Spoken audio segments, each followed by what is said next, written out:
Hello, and welcome to part 2 of our video on violation of probation, New Jersey.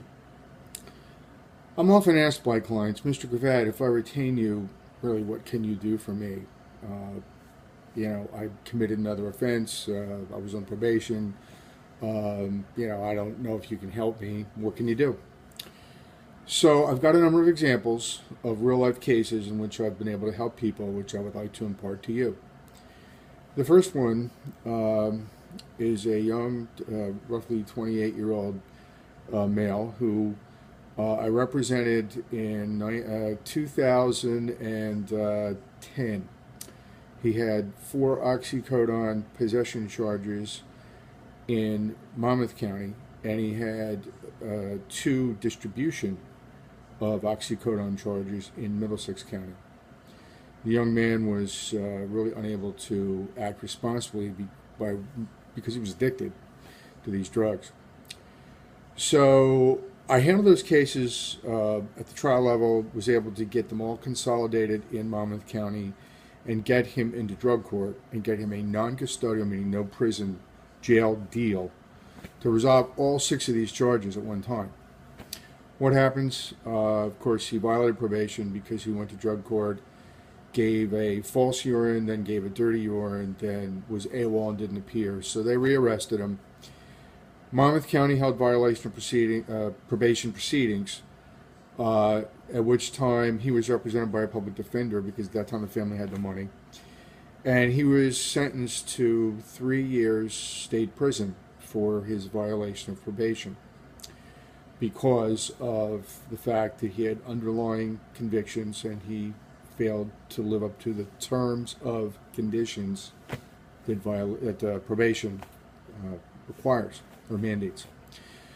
Okay, so here's the situation. The very last week of his 3 years, he gets a notice from the other county, Middlesex County. Oh, we now want to bring a violation of probation proceeding against you for the 2 oxycodone distribution charges. We're looking for 5 and 5 or 10 years total in the state prison. Okay, you can imagine how psychologically tough this is for the young man. So his parents retained me. I was able to go into court in Middlesex County, and I was able to get him a complete dismissal on those charges. And here's how and why. Actually, there's a body of law called collateral estoppel, and what it means is that if you bring an action and there's another action out there that's related and you don't bring it at the same time, you can't go back and bring it again in another forum. Okay, so the argument is that Middlesex County had a duty to bring their VOP at the same time Monmouth did. Then there would have been a consolidated sentence of 3 years, 5 years, but it would have been not 2 times 5 or 10 more in addition to the 3 served for the same event, the same act of violating probation. Secondly, when is an act that you've already been punished for double jeopardy?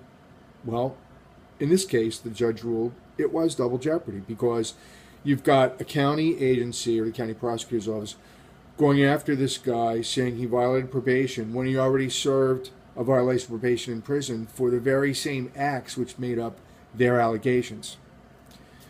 So the long and short of this is the young man was looking at 10 years in the state prison, but he was released the next day by 4 p.m. from the Monmouth County Jail.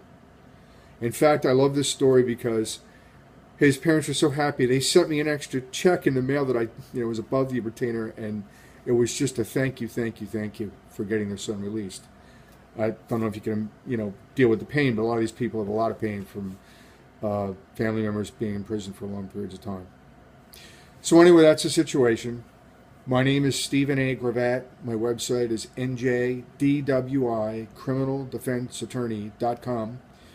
My telephone number is 732-337-7922. That's 337-7922.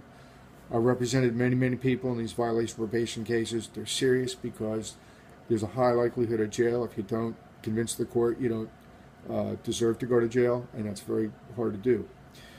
So if you're in trouble, give me a call. I'll be happy to help you. Thanks, and have a great day.